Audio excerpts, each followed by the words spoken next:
Athletes and Entrepreneurs, the Alumni Journey. I'm Rob Finkelstein, founder and CEO of Alumni Direct, where we've created a platform to help athletes and other alumni network and connect with each other and tap into various resources into health and finance and career. But more importantly, this is all about athletes transition out of sports, such a major issue today, just whether it's mental health, financial literacy, and we really want to make an impact. So we interview former college and professional athletes, and we talk about their transition out of sport ultimately into successful business leadership and entrepreneurship. So excited today to have John Damon. How you doing, John? I cannot be doing any better. Thanks for having me, Rob. You're welcome. I love the energy, man. This is great. Hey, if you have no energy, you're not going to achieve very much. I will tell you that. That's right. John played football at Boston College. And then when he got out of football there, he got into the financial industry, but his true passion was in helping people in strength and conditioning as a coach, both physically and actually mentally as well. And so he went on and he became a renowned designer of different gyms. He's a renowned trainer of working with famous actors and other celebrities and athletes and executives. But the bottom line is he's got that heart of just, I want to help as many people as I can and just make a difference in their mind and their body. Today, he is the founder and CEO of iBlack23 LLC and also The Cave, which I'm really excited to hear more about in a little bit. John, let's talk about playing sports growing up. How did that shape you leading up into college? I think playing sports is one of the greatest things we could ever do. I think that learning and growing by learning how to do something, whether it's football, baseball, running, there's so much skill work that goes into it. So you just have to put the hours in, and you put the hours in. And the thing we forget about with children is that you don't enjoy something until you start to become good at it. And so it's, how come they don't like it? It's they're not good at it. Like, you got to keep making them do it until then they can make a decision at a certain age. I really don't like this. And then you can listen to them. But I think it's real important. And the most important part is your teammates. I think both, like, whatever the team, what the goal is, and can you go towards that goal, or are you putting yourself first, or whatever it may be. But I think for me, the man to my left and right was the whole reason why you keep going and why you show up to every practice, and because you don't want to let them down, and you want to pour into that person, and you want to be able to do your best so that you can do your job. And if you do your job, that's our first rule of being a great teammate. You can't be a great teammate unless you're doing your job. Yeah, I love that. And I love the whole teammate aspect because that plays into so many different areas and facets when you get into different things with like even networking, connecting. We'll talk about that a little bit later with the teammates. So once you got to Boston College, I talk a lot about education on the transition out of sport. Did they have classes or workshops, and not just like a one-day thing, but preparing the athletes for what life after sports looks like? We had none of that. I'm from the dark ages, so even in the 1990s, we grew up drinking out of hoses, and we just came home when the streetlights came on. So anyone actually saying what you should do after college or high school or whatever, that's not the way we grew up. I wish it was. I think that it's wonderful that this transition stuff is out there now. I think one of my biggest philosophies in life is all you need in life in order to be great is you need love and you need good information. And back then, no one was passing down that good information of how to transition from sports or from college into your next path. Yeah, and it is so important. We try with the Alumni Direct, we talk about getting together like resource partners and going into these schools and helping to create additional curriculum, not only for the current athletes, but for the alumni athletes as well, because I think it is important. A lot of people get lost, and it'd be nice to be able to tap back into your alma mater to connect all those things. Do you know if they're doing any of that today at Boston College? I will tell you, I do know that they have incredible alumni clubs and that kind of stuff. It's the new Harvard. Boston College has risen so far on the rankings of what colleges are. Like, I don't know if I could get in it nowadays, but like, to me, it's just so amazing what social media, what the world, how it's changed, where you can now find people. Like back then, be like, hey, do you know a guy named Rob that went to Delaware? I'd be like, I do. Is he tall? Did he run? Or if someone ever says to me, like, do you know Rob Finkelstein? I'd be like, I have no idea who you're talking about. They're like, Rob, he's from, the guy we roomed with at Delaware. And I'd be like, oh yeah, of course, Rob. But that's how we grew up. And now everyone just knows everyone's handles and all this stuff where you can go on and find somebody. Like, My wife is a super sleuth, and I know that if she knew someone's name and what they look like, she can find them on some kind of social media platform for sure. Yeah, no, I absolutely right. That's been a game changer for a lot of people, and we'll talk a little more about alumni engagement in a few minutes here. So let's talk about networking and connecting. Talk about the importance, especially while you're still playing the game. It's interesting because going from high school to college and then going from college to what was next, I don't think I ever had a plan. Like to me, like I think I never thought about being anything else except for a pro athlete. And so I think that's the way a lot of kids are. They're very present. They're already really focused. And from there, I think you just get thrown out to the world. And then it's if you got to then execute. Right now, we have to start recognizing patterns and then figuring out what you want to do. And then even back then, like I was in Boston. What do you do if you were 21 years old and you live in Boston? You work in finance. Right. So you then interview at Fidelity and Putnam and whatever way you want to go. And then you get your foot in probably because you were an athlete and they liked your interview and you knew how to interview a little bit better because you have some better stories. Like I always tell all these athletes and kids, you got to have great stories because easy to say no to Rob Finkelstein, but it is not easy to say no to you once we know who you are. Yeah, that makes sense. Yeah, and I think you brought up a point, and I always talk about this from a networking perspective or just building a relationship perspective, however you want to look at it, is that even back to when you're in high school and just your teammates in college, they're all, whether it's them, whether it's their parents, other coaches, there's so many avenues that people should go. And we always encourage just meet these people and talk to them. You just never know. And I always bring up somebody say, oh, why would this multimillionaire, what can I do to help them? Like, why would they want to do anything? You never know. Maybe it's helping their kids. Maybe it's just they want to relive their glory days. I think it's really important to build those relationships through high school, through college, and beyond, obviously. I think one of the things that people don't understand really was that we all are going through the same things. So they're not worried about, you're like, oh my God, I had a pimple on my nose and there's no way I'm going to get that job because of that. And it's like, that person could be going through prostate cancer that's interviewing you. They're not thinking about the pimple on your nose and that. Like, to me, talking to kids is one of the most amazing things because they are our future. And I think that what's hard about being in college and what's hard about being in high school or even before that is that it's the only time in your life where you have to deal with mediocre people. I think as an adult, like I don't deal with any mediocre people.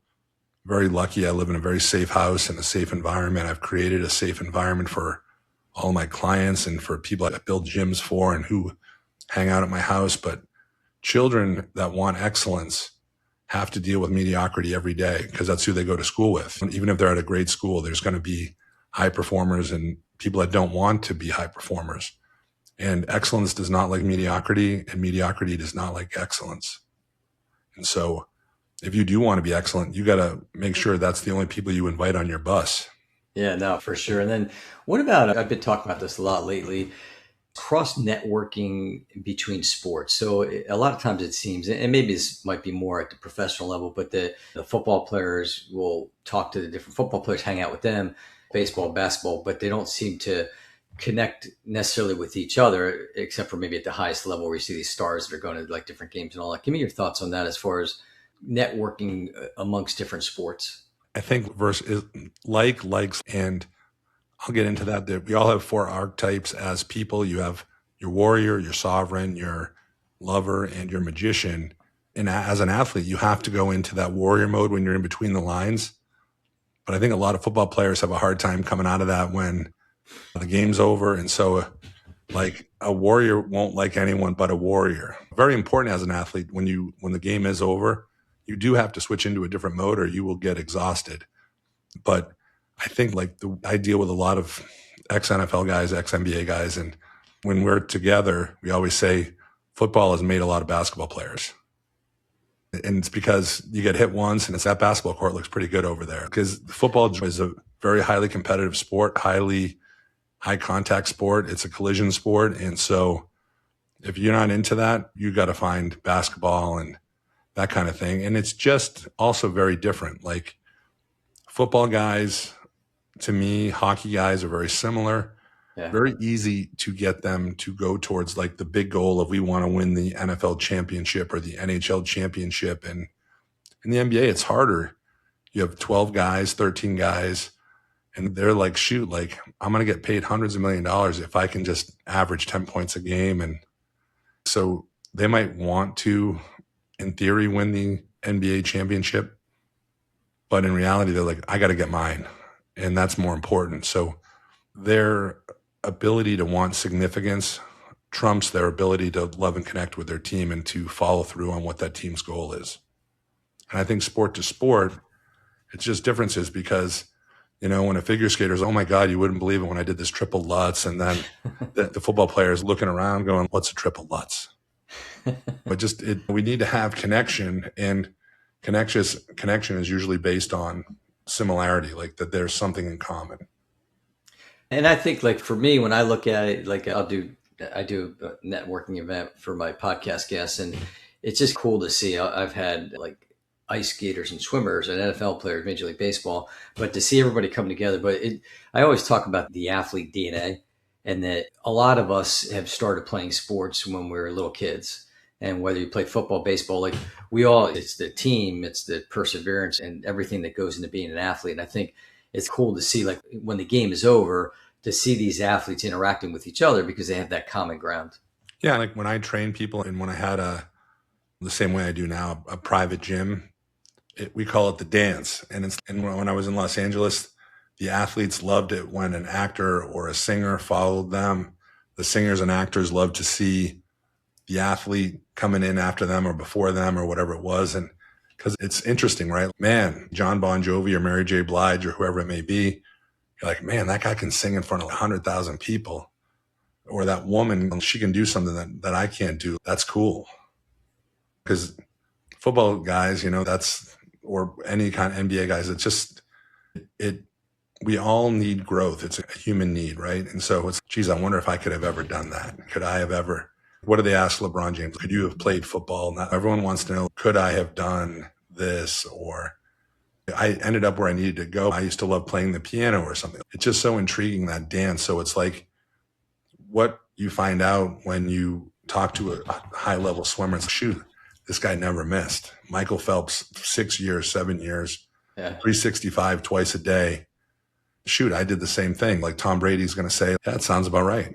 They have very similar standards. And then, like I said, then it goes into special operators. You talk about Delta Force, Marine Recon, Navy SEALs. Like, you're going to see a lot of similarities, and likes. Yeah.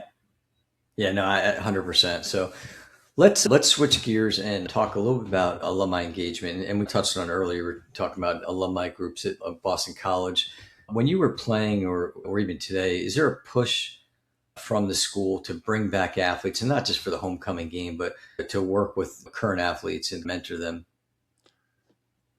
I can only speak for myself. I don't get reached out to a lot, and I don't take it personally or anything like that. I think that with alumni groups, I think everyone is different. Like, actually, right before I saw this, I was picking up my meal delivery, and I see Luke Kuechly, who is a Boston College guy, at the gym where I pick up my meal delivery, and we talk for 2-3 seconds, 10 seconds, and have pleasantries. But I know there's a bond with us just because we both went to BC. We both played Alumni Stadium, the locker room, and it was nicer when he was there.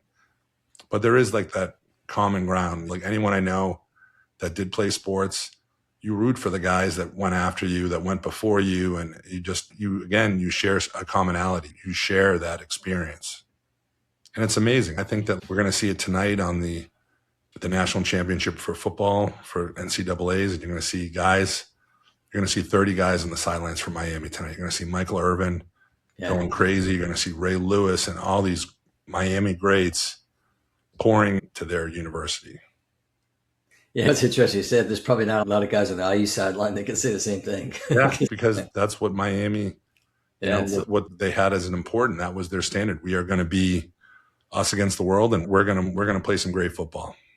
Yeah, no doubt. And I think what I'm finding too is we've talked to some Division II, Division III programs in the athletic department, and they're really making a push. They want to reengage their alumni athletes, get them back talking. And we've talked about doing things of setting up a monthly networking event where we would interview a former alumni athlete, bring them back, talk about their time there at the school and what they're doing today, and then open it up to networking. I think it's definitely important. Well, I think it all is. Again, like the more good information that we get out there, the better. I think that my experience at Boston College was not what was a typical experience at any college. It was so different than it is today.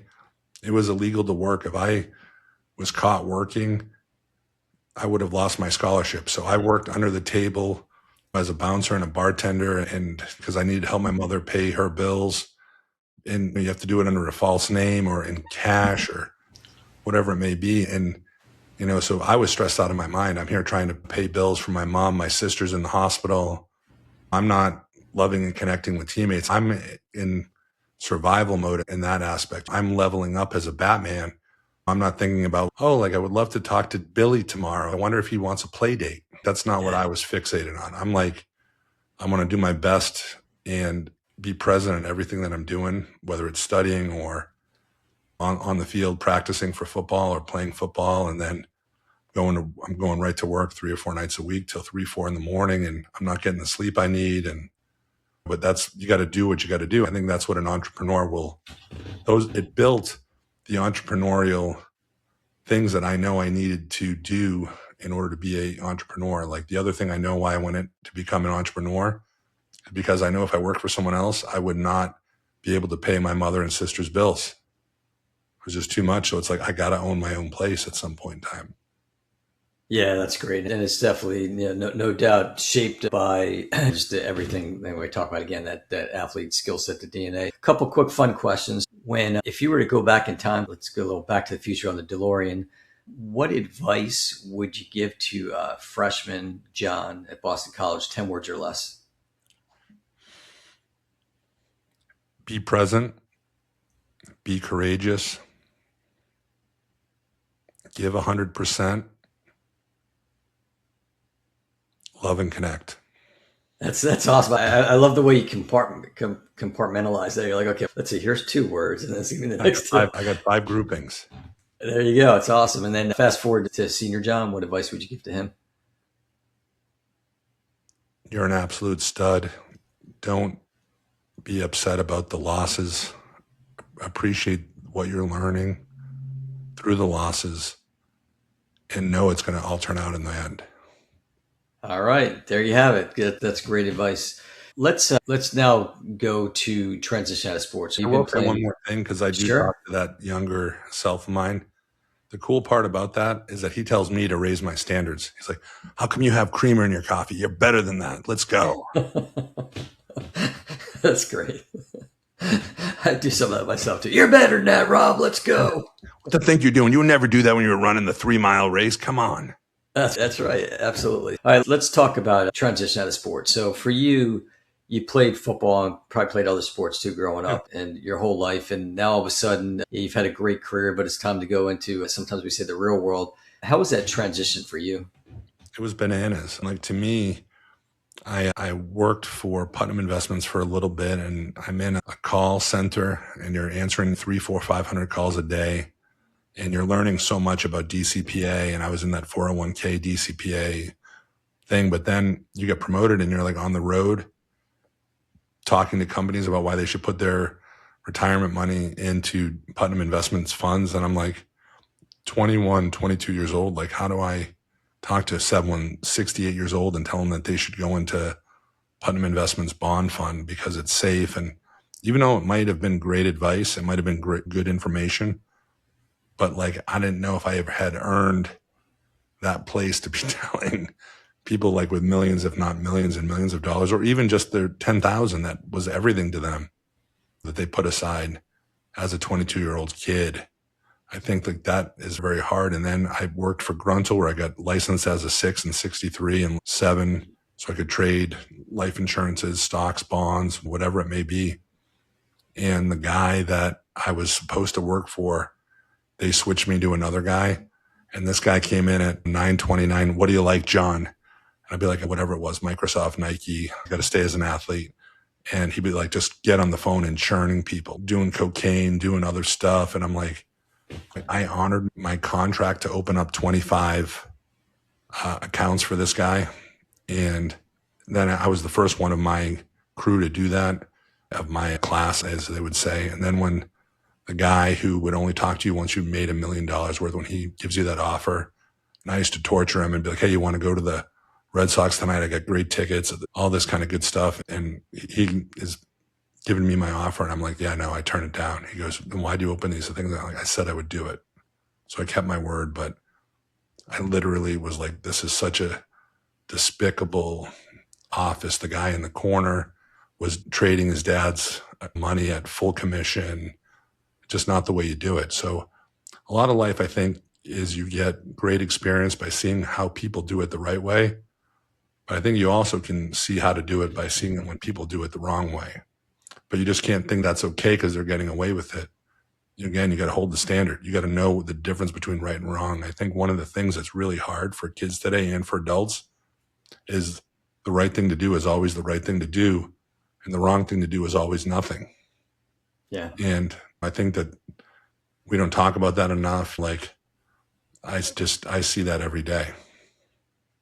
Yeah, no, you're absolutely right.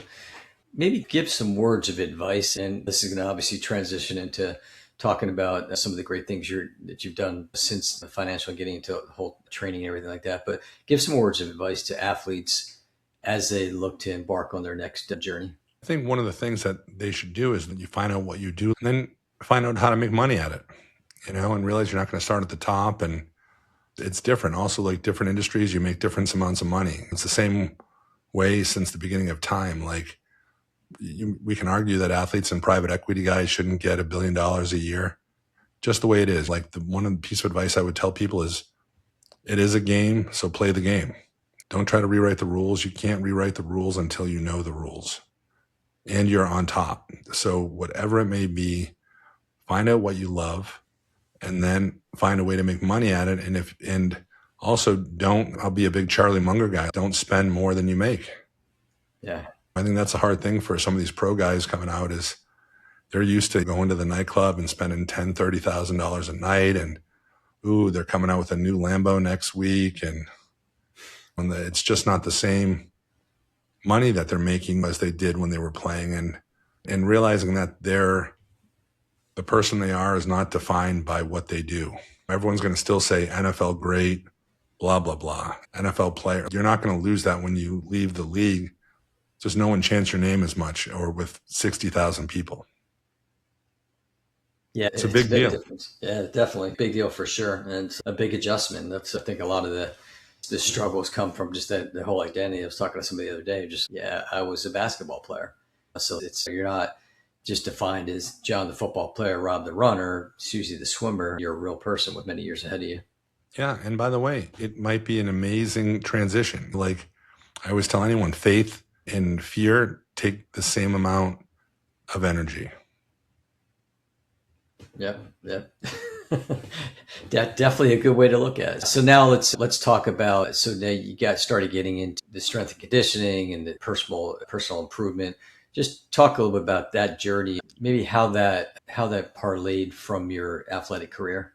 Yeah, the way that I got certified as a trainer first was in 1991. My strength coach said, I think you should get certified as a personal trainer because I think you would have less questions.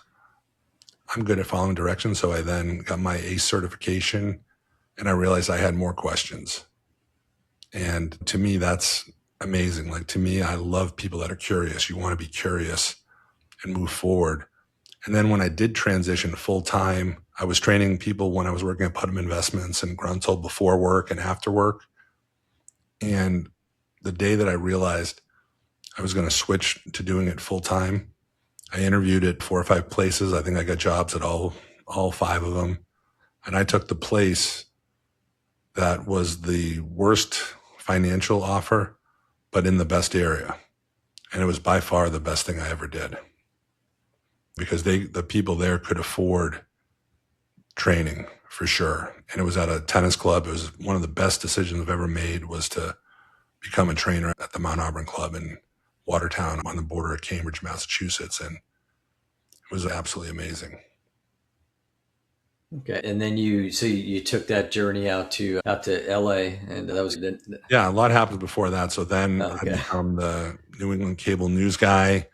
I wrote for the Boston Globe. I started training the owner of the Mount Auburn Club and his wife and all these kind of crazy things. And then I did what I would tell any person. I think that people do a terrible job at this is they love to Monday morning quarterback and be like, Rob, your collar's not ironed or what, but they say it in passing. And it's like, who are you to tell me that my shirt's not ironed or what? It's like, and it's just in passing. It's going up to a head coach and like, hey, I think you should run you should run left on second down.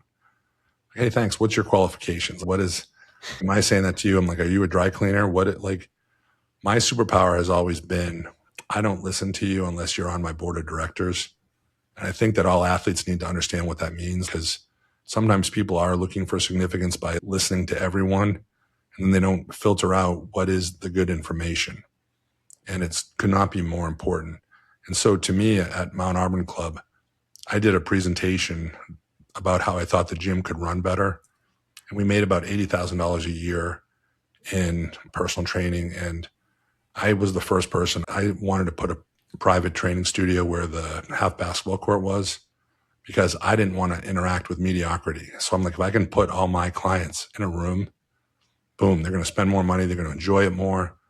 You're going to see more people. Like we put a porthole there so people could peek in. And because the half basketball court also did not increase any revenue.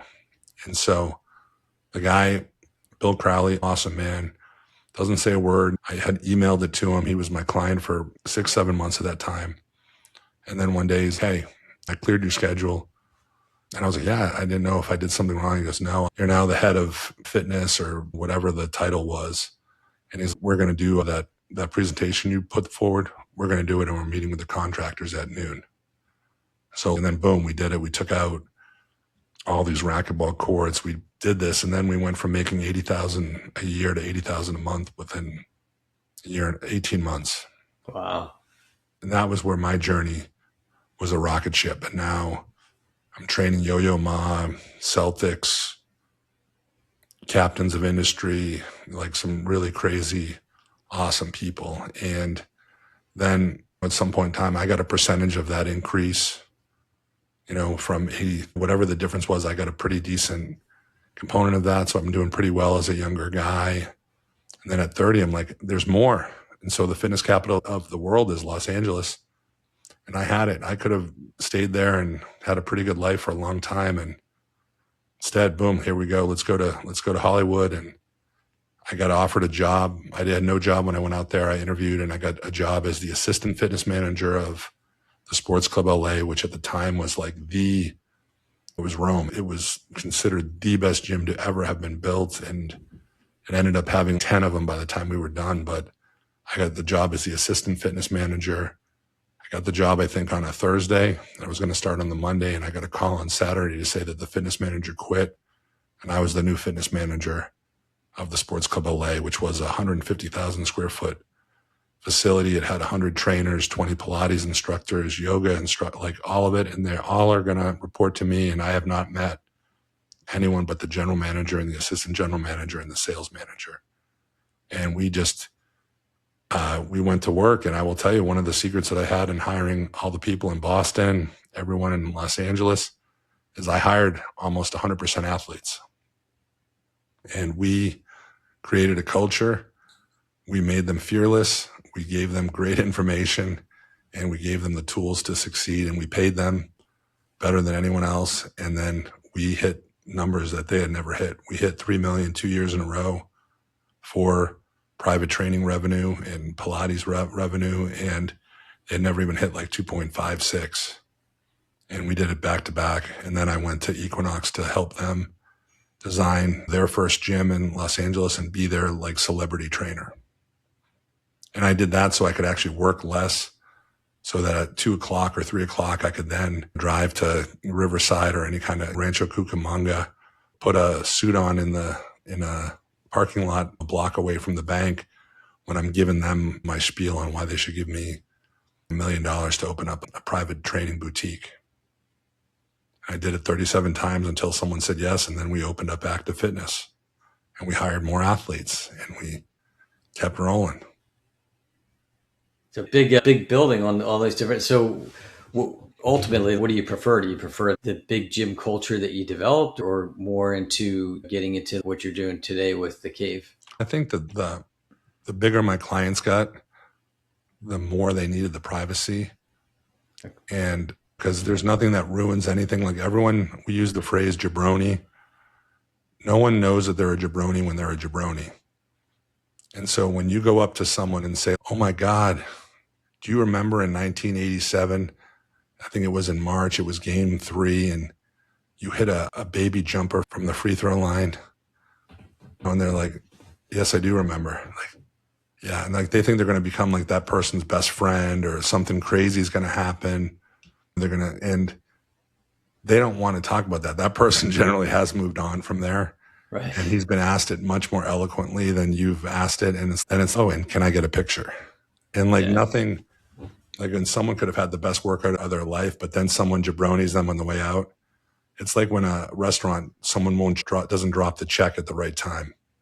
It can ruin the whole experience. And so to me, when I went completely private, the clients got more excellent, and it was just another control factor that I could do. I think one of the things that I do better than anyone is I understand all the components, the music, the lighting, the softness of the towels, the safety of the environment. I think that you can't build a safe culture. You can't build a culture unless safety is number one. If no one feels safe, it's like an inner city team, an inner city high school. You can put metal detectors on, but if they're not safe at home, if they're not safe in the cafeteria, if they're not safe on the walk home, it's going to be very hard to build a culture there. And I could create an incredible culture when I controlled the people that could come in. It wasn't just about having 5,000 members, and I can't pick them. But in a private thing, if someone wasn't a good fit, they weren't gonna be allowed in. My schedule was mysteriously full. Okay. When you're looking at the clientele, whether it's an executive, it's an actor, celebrity, it's an athlete, is there a similar mindset that you create when it comes to their physical fitness and mental fitness? First of all, we're going to go with what their goals are. We're going to try to achieve whatever that person's goals. But I think, again, the commonality generally is that they have a very high standard. Like they do things like they're going to show up. Like they're not going to be late. They might be early. They're going to be a good listener, and they have no problem asking questions or just saying, hey, like we're at level 10 now. I thought you said we wanted to be at level 7. They understand what we're doing. Okay. And then go ahead. No, please. And then I was so what, then when you started iBlack 23, so that was the culmination of all the experience of the big, the little, and the different people. Talk a little about that, and then as well as the cave. Gosh, I think iBlack 23 might go back as far as our first gym. I have to go see what that is. It's all part of the journey, right? Like you're a Delaware guy, like we were joking before. You got to form your LLC in Delaware. Yeah. And then you form the cave. So the cave is a super special place. It's probably the best gym that's in anyone's house on the East Coast, if not the country, inch by inch. I'd put it up against anybody's. Like I said, it might not win, but we're in the discussion. And it was designed to be like Dante's Inferno. So anything that's gray is purgatory, anything black is hell, and white is heaven. And it is where Bruce Wayne trains when he's not Batman. And we got a lot of other superheroes that come in and they do their thing. And it's ultra safe. It's very private. It's in our home. It's something where it has a private entrance. So it's not weird that you walk through like someone's kitchen or something. It was all thought about. It has very high ceilings. And we have everything from traditional weight training stuff to PMF mats, oxygen, medical grade red light, cold tubs, hot tubs, you name it. Like we are ready to help make you better. So do people then, like people that aren't local, do they use it over a period of time where they'll come in and say training over a period of time and just staying in the area? Like, how does that work? Yeah, we're for people that would want to do that, they might just come in for a weekend. They might come in, like we do some stuff with some local hotels, and if they have a celebrity that's in town to do a concert, they take a black car over here and they work out here. No one knows they're here. They get back in the black car and then they go perform at the Bank of America Stadium or at Spectrum or whatever. And it's fun. It makes something, if they run into one of my clients, then there's a little dance and they're like, ooh, I saw this athlete there. And it reminds me of LA when those moments happen. I'm like, here it is. It's still right. It still works, that kind of component. But this is all stuff that we manifested and that we made happen. And people that come for a weekend, or we can host an event for 20 people, like an XBT kind of thing with Laird Hamilton does with his wife, Gabrielle Reese. We have those kind of facilities where we can host that kind of stuff. Like we're ready for bear. Yeah, you have multiple trainers there, or just basically yourself? It is just me. Like, again, that's one of the, I hope, good factors. Depending on the day, my clients might say that's a bad thing, but that John's got us going today, man. That's enough. John, please, man. It's too much.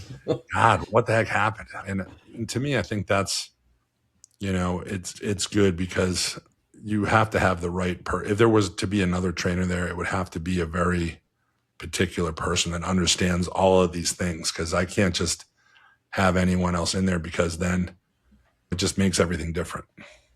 Yeah, it takes away from that whole experience that you're trying to create. Yeah. I'm also not trying to do 14 hours a day like I did in Los Angeles or in Boston. Much more important to me to be a great dad, a great husband. These things are much more important to me now, and than setting the world record for how many sessions I can do in a day. Yeah, that's awesome. It's good to be able to enjoy it too, to sit back and, like you said, to have all that other time to be able to do it. And I'm sure it's nice and convenient too, to be able to do it in a home environment for you, but to be able to have all these other experiences too. Yeah, and it's like my workout partner, who's an ex-NFL guy. Like, he doesn't get bothered when he comes over here. It's like he comes over, we get after it, we have great discussion, we get done what we need to get done, but we get bonding time. And I always tell any wife or any husband, don't be upset that your spouse works out with someone, because it's better than them going out till 3 a.m. drinking with them.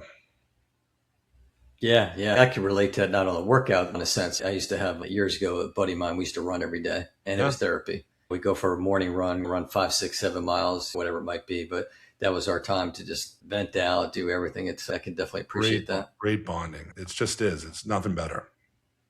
Yeah, absolutely. So how can people find you? It's on Instagram at John Damon, on X at John Damon. I think TikTok's at John Damon. And I tell everyone I might not post a lot of things that might change this year. I know my manager really would like me to do that. And my email is super simple. It's Damon, DAMON, at johndamon.com, JOHNDAMON.com. And my website's johndamon.com. We try to be good at branding. I do love branding and marketing. So to me, easy to find. I've enjoyed being a ghost a little bit over the past 10 years or so, but I've just been doing it, just not with taking photographs and videos every day. Yeah, no, that's understandable. This has been great. We really appreciate John. You can find us at alumnidirect.com. The show, Athletes and Entrepreneurs, the Alumni Journey, is on our YouTube channel, as well as across all the different networks. And each week I talk about just getting those nuggets, getting that great advice from the athletes that we have on here. And it's great. We really want to make an impact. I always say at least one, but obviously a lot more athletes, and encourage people to tune in and listen and watch, and just to see what we could do to help make a difference in your transition. Thanks, everybody. And I think the number one thing for all of these athletes is, to me, when I look back, I should have reached out to someone to ask for help. Love is all around. When you are a warrior and you're used to competing and all this stuff, like, you might think no one is there to help. But that's why books have been written for thousands of years. Love songs, you name it. They've all gone on because we're still living our own hero's journey. And reach out to your alumni, your ex, whatever sport you played. Reach out to people that are a little bit older than you that are successful, not that are downtrodden, but reach out to the ones that are successful and be like, hey, like, I actually just be vulnerable. I think vulnerability is strength. And when you do that, if you reach the right person, they are going to pour into you and that you will get that good information. Yeah, that's great. I love those last words of advice. See, we take it all the way to the end, everybody. Thank you. And until next time, take care.